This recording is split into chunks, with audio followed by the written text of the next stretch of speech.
What's going on? Jeremy Piper here, representing Piper's Perfect Fitness. Today we're going to be going through a defensive back workout. The athlete I usually work with, Tyreek, is not able to work with me today due to the coronavirus and our facilities being shut down. So we're not going to be able to do a workout inside of a gym with weights, with certain facilities. But today I will show you, without Tyreek being here, what a typical speed off-season workout will look like on the field. All right, so it's going to come through with some plyometrics. We're going to be working on some speed, some agility, some defensive back techniques, and overall, because it's off season, we want to work on getting Tyreek balanced and letting defensive back skills become second nature. All right, first thing we want to do, all right, is make sure we get a proper warm-up. The first part of that warm-up is going to be an 8-minute jog, because we are not at our typical place of training, which is going to include um, a track, actual track for like track and field, where we actually run 2 miles. So the 8-minute run warm up is a little light jog. We want to make sure we work on diaphragmatic breathing. Diaphragmatic breathing is just, it's used in yoga, it's used in all kinds of different relaxing, let's say, studies of fitness, where you breathe in and you're using your diaphragm to basically control your breathing. So we're going to breathe in through our nose, breathe out of our nose. When we breathe in, we want to make sure that our diaphragm is actually expanding, and then when we breathe out, we want to make sure that our diaphragm is contracting. All right, it's going to look like this.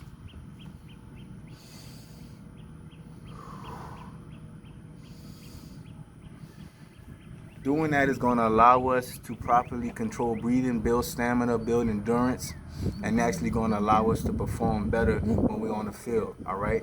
So right now we're going to get into our 8-minute run. All right. It's going to look something like this.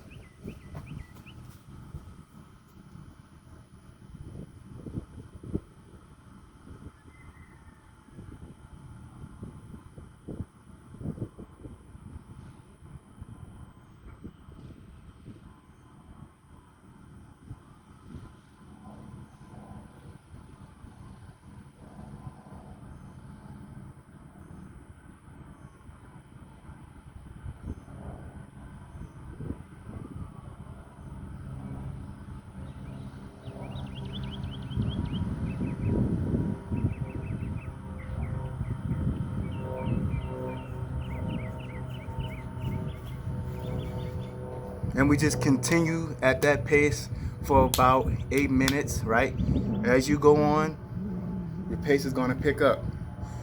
You want to run before you stretch, because stretching, even if it's dynamic warm-ups, getting a jog in before properly allows your body to warm up, your muscles to get used to what's to come, and your nervous system to prepare. You build up a sweat, you become more flexible, and it's going to actually reduce the chances of injury. Okay, now that we've got the 8-minute warm-up out of the way, the jog, we want to make sure, right, that we go straight into our dynamic warm-ups, our dynamic exercises, our dynamic stretching. This is better than static stretching, because if you go straight into static stretching, you could actually make it easier for you to pull a muscle, strain a muscle, or to secure some kind of an injury. All right, this motion is not only safer, the dynamic exercises are not only safer, but they actually help us to be more functional and prepare us more realistically when it's time to perform football exercises. All right, so this is what it's going to look like. The first thing we want to do, that I like to do, is take it slow. We already warmed up, we already did our 8-minute jog. First thing we're going to do is knee pulls to the chest for 10 yards, and then we're going to take off for the next 10 yards on a little light jog. All right, so it's 20 yards, you know, just like that. 10 yards of the dynamic exercise, then jog out. All right, so it's going to completely help us warm up. The first thing you're going to do is the knee pulls to the chest, and it's going to look like this.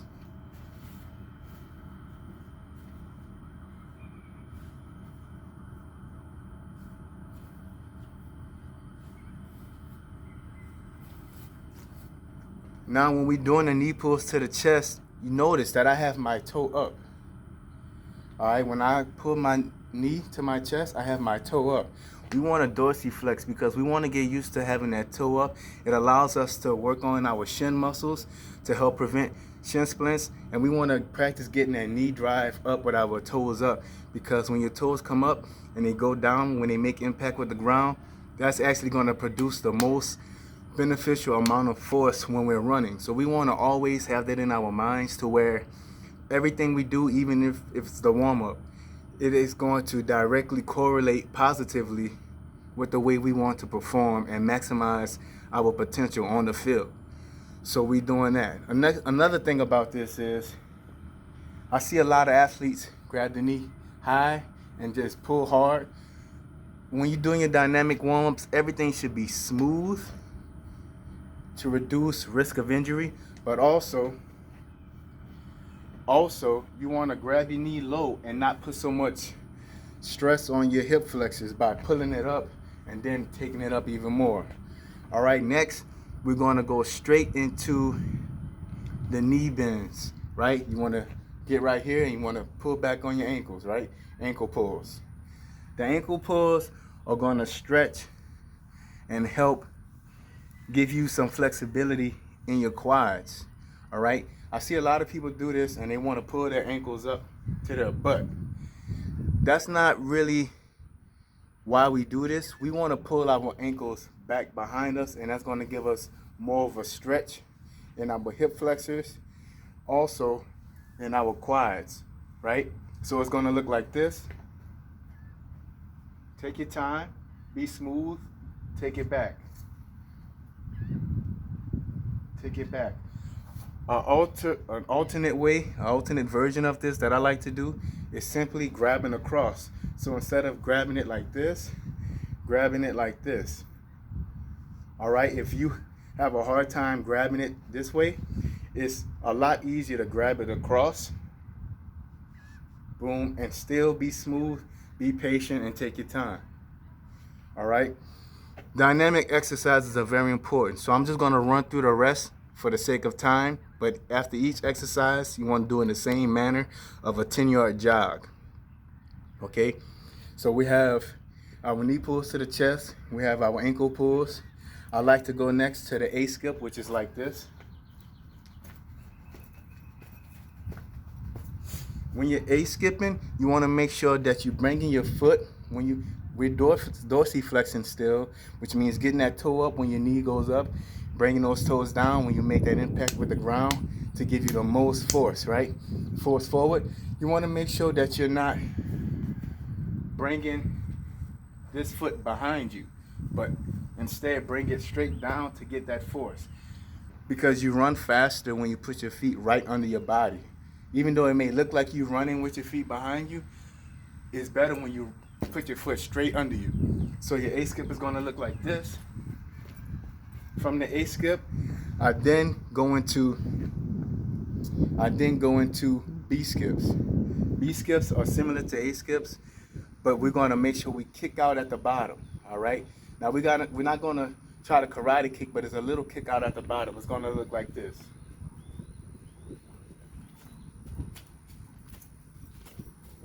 All right, like this. Cycling.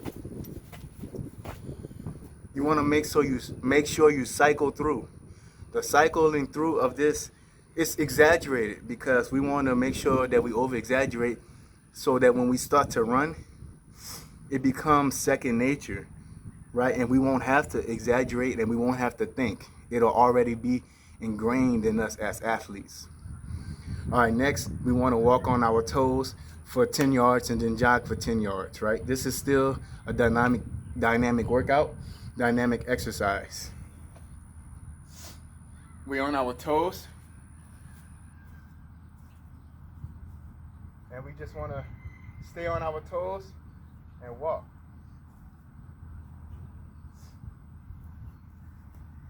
What this does is it preps your Achilles. It actually strengthens your calf muscles and get them ready to do some extreme or difficult workouts. Next thing we want to do is actually walk on our heels. Our heels When you walk on your heels, it's gonna help you with your shin muscles. When you aren't standing on your heels like this, right? When you take a step, you want to keep your toes up towards your shin because that's what helps your shin to contract and be tight, right? That's going to help you fight off shin splints because over the off season, going into the preseason, there's a lot of work we have to put in as defensive backs. All right. So now that we getting through the dynamic warm-ups, you can do this however you want. Some people have more, some people have less. I like to at least warm up for about 30 minutes. It doesn't have to be hard, but it's going to be very detailed. So we working on our lower body, we working on our legs. Another thing I like to do after we do this, side shuffles. All right, karaoke. All right.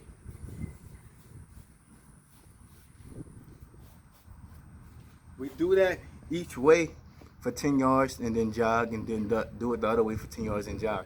That's going to help you with flexibility and mobility in your hips. As a defensive back, you need to be able to move your hips. You need to be able to flip your hips, move your hips, get in and out of breaks.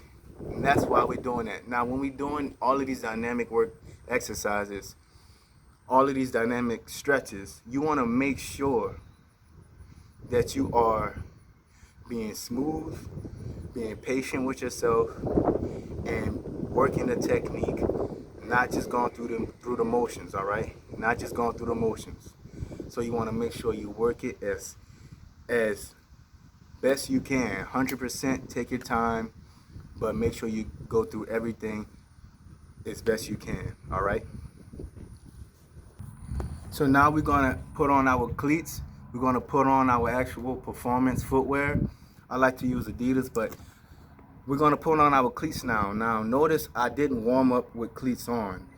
When you warm up with cleats on, it can be more work on your feet. It can actually, when you're doing the B skips and your cleats grab into the turf monster might get you. You might hurt yourself. So I'd rather when we warm up, we do it with our shoes on. That way it'll be less resistance when it comes to the grass or the turf. But when it's time to run, because we're going to do our sprint drills now, when it's time to run, we want to make sure that we have on the proper performance footwear. All right, see you in a little bit.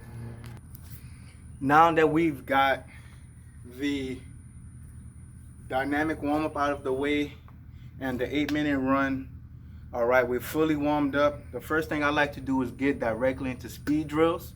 All right, the speed drills are going to start off with 5-yard burst, 5-yard explosive runs where we're going to work on our drive phase, pumping our arms and going forward, right? All right. When we're doing this, we want to make sure that in each 5 yards, 1, we're not popping straight up.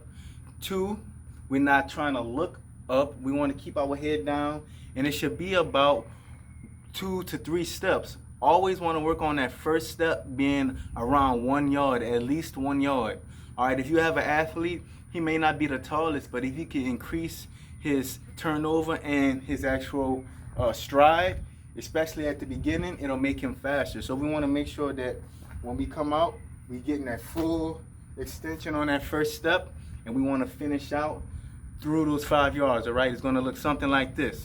And we want to make sure also we switch feet after each one. All right, so I like to do 3 reps right, 5, 10, 15 yard sprints, then 3 reps on the left foot, 5, 10, 15 yard sprints. It's going to look like this, for example.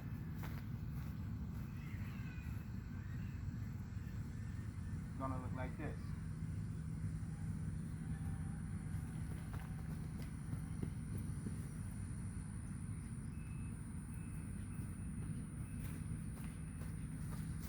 As you can see, it's a pretty simple drill, but it's massively effective. It's going to increase your speed. It's going to help you become more familiar with running. When you see very fast people, a lot of times they're very comfortable running first. They're used to running. So that's the first thing we do. The next thing I like to work on in the off season for my skill positions, but specifically my defensive backs, is running from that lunge position instead. It's going to look like this.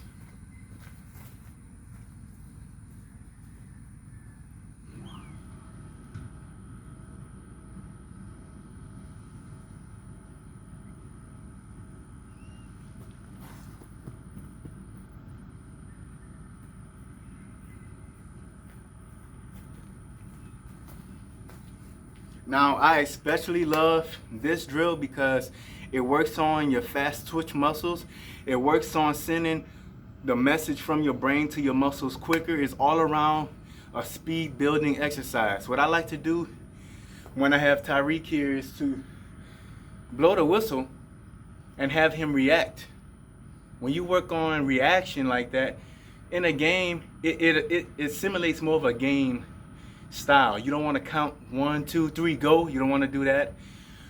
Let them be quiet. Say set, go, clap, blow a whistle, so he can work on sending the messages from his brain through reaction to his muscles, and then having those muscles react and obey the signal from his brain as fast as possible. And that's why you're going to be a lot faster. So it's not just about training the muscles, it's about training your mind and the way you send signatures to your body, signals to your body by reacting. All right, when you're doing this, you want to make sure that you have a good posture. All right, you see how I'm up? You don't want to be bent down too much, because when you bend down too much, you're closing off your hips. You don't want to have your hips closed off. We want to make sure our core is tight. It doesn't have to be rock hard. We want to make sure that your core is firm. All right, you want to make sure that your core is firm. Left leg, right arm, left leg. All right, we don't want to roll out of it. We want to have a nice firm core. Use our arms coming through with the shoulders 90 degrees. All right, not this, but a 90-degree rip, follow through. All right, and we want to make sure we burst out instead of rolling out. We don't want to roll forward. We want to just take off. It's going to look something like this again, just to give you another example.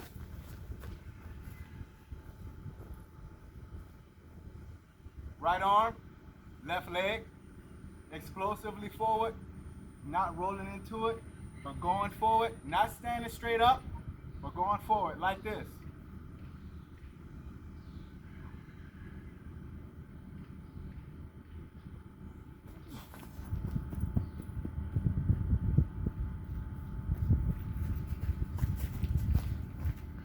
All right, that's the best way to do that. And just like the other speed drill where we just take off going forward from a stationary power position stance, we want to go 5, 10, 15 with that, 5, 10, 15, because we're working on our starts. After 15 and 20 yards, as a football player, you are at your highest speed. You should be at your top speed at least by 20, 25 yards, all right? Right now, we just building up that explosiveness, your turnover, getting you familiar with running. You want to practice your technique with your arms, keep a tight core, and going forward. Now, what I like to do is the same thing from a lunge position start, but going lateral. It's going to look like this.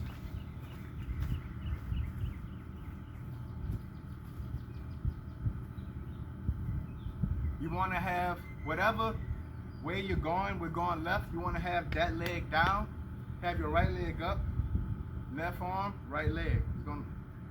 Could you see me? Can you hear me? So we're going to get going. We're going this way. We want to make sure that this leg is down. Our right leg is the one that looks like we're going to take off, and we're going to actually push like this. All right, it's going to look like that.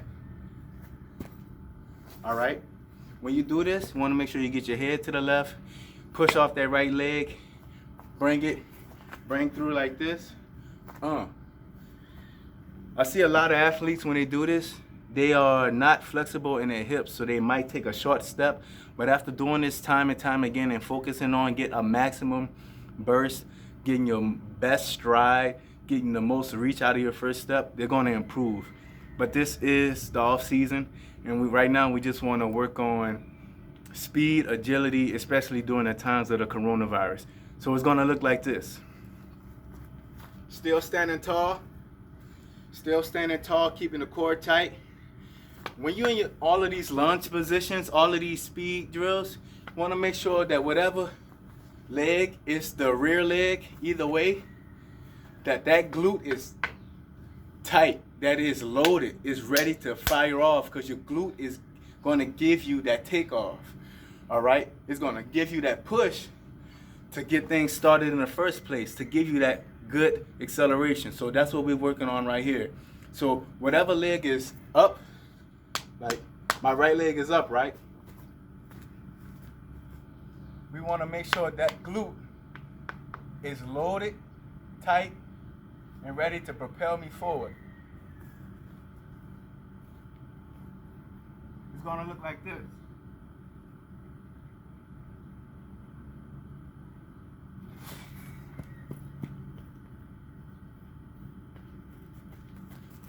See, that time I went 5 yards and 2 steps from a lateral lunge position. It takes power, flexibility, and it takes practice. So we're gonna do that on each leg. So that means you're gonna face this way, and then you're gonna face this way, 5, 10, 15 on each leg. So that's gonna be 6 reps of that total, 6 reps of the forward lunge position starts, and 6 reps of the position stationary starts. You know what I mean? So that's actually gonna be 18 reps of just sprints, 5, 10, 15, 5, 10, 15. That's building your explosiveness, building your turnover, and getting you more familiar. So now that we've got these more simple speed drills out the way, the last one I like to do early on in the off season for the speed drills directly, without sleds, without weights, but just on the field, is hot feet to take off. Again, we want to go on a whistle, on a coach's sign, something. You don't want to count down, and you don't want the player to just do it on their own. I'm just doing it because I'm by myself today. You want to go off a reaction to train your brain, to send messages to your muscles faster, and then train your muscles to obey those signals quicker, making you faster than everybody. All right? So it's going to look like this. Hot feet to take off. On the first whistle, you move your feet. On a second whistle, you go. All right, so there's actually 2 signatures with this. First you go. They get them chopping. Don't tell them when to go until you're ready. Then they take off. They don't know. All right, it's look like this.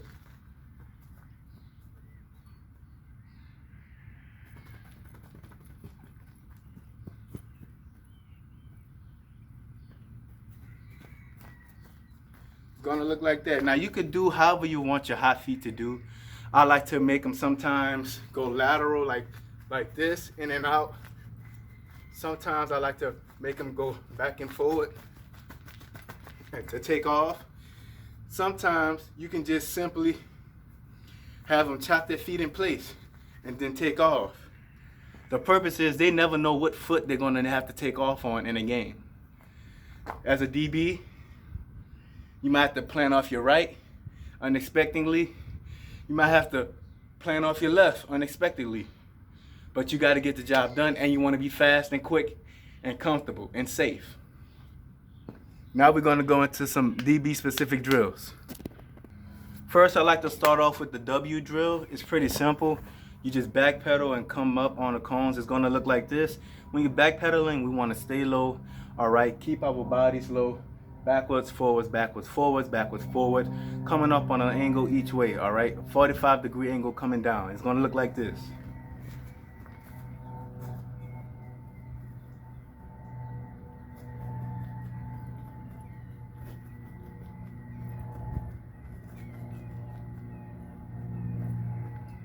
And then you continue to go the other way. You only gotta do that for like 3 reps, all right? 3 reps each way. That's gonna build your quads. It's actually gonna help you become stronger in your quads, your knees, and when you're pushing, See, when people walk forward, they pull. When you walk backwards, you tend to push, and that's going to build your shins as well. All right, that's all we were going to do for this first day, and then we like to do the cool down. All right, the cool down is going to consist of a 200-yard walk, bare feet walks. That's what we call it. You can do it barefoot, you could do it in socks, but I prefer shoes. It's just getting your feet back relaxed, letting your body cool down, relax, get back to that state of normalcy, regaining a rested heart rate, and allowing you to start the recovery process properly. All right? So we would take a 200-yard, 200-meter walk. We call them barefoot walks.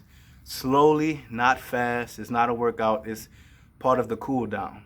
After that, we're going to get into our static stretches. All right, static stretches will include all of them on the ground. All right. Touching your toes, sitting down. Right. Touching your toes, sitting down. The hurdler stretch. The hurdler stretch, where it looks like you're actually hitting hurdles, right? That's when you tuck one leg behind you like this. You see? Like this. Another one, you're going to be like this, touching your toes. You want to hold it for about 15 to 20 seconds. Make sure you're not pulling and doing this. We don't want to do that. We want to make sure it's a smooth, elongated hold of a certain position to stretch those muscles, help them to begin a recovery process sooner, quicker. And you really just want to take your time. Your workout is over. You sprinted hard. Your body's now getting reacclimated to its regular sense of normalcy, is resting position, and you really want to make sure that you take your time. Another one I like to do is stretching down, reaching and touching the toes, right? Reaching and touching the toes with one leg bent inside. You switch, do the same thing, hold it for 15 to 20 seconds. Simple things. You want to make sure when you do any stretches that your back isn't bent like that. Keep your back straight and just reach and touch your toes, okay? Simple. I like to do butterfly stretches as well because it works your groin. And when you're running hard, when you're losing a lot of sweat, a lot of hydration, you want to make sure that you focus on your groin, especially as a defensive back. I've pulled my groin several times because I didn't do my static stretching afterwards. I did my dynamics, but the static stretching actually helps you to start that recovery process off and, you know, really ensure that your muscles are taken care of, as well as your ligaments and everything. Ooh, that felt good. All right. Stretch your shoulders, bring it across. Ugh. Stretch your other shoulder, 15 seconds, bring it across. Stretch your triceps behind the head like that. But honestly, your static stretching is going to depend on how you feel, but you want to make sure that you do a very detailed static stretch session, cool down, and then you go home and you keep recovering by eating healthy food, drinking water, and getting rest. That's it. This is Coach Piper from Piper's Perfect Fitness, and this is how I train my defensive back athletes, especially Tyreek right now during the off season. This is an inconvenient time right now as far as facilities and getting with my athletes, but this is what we usually do. And later on in off season, we get on a sled. We in a weight room around this time, but the gyms are closed. All right, y'all. Football, defensive back, speed session on the field, agility session, and just really getting back into things from the off season. All right, man. Thanks.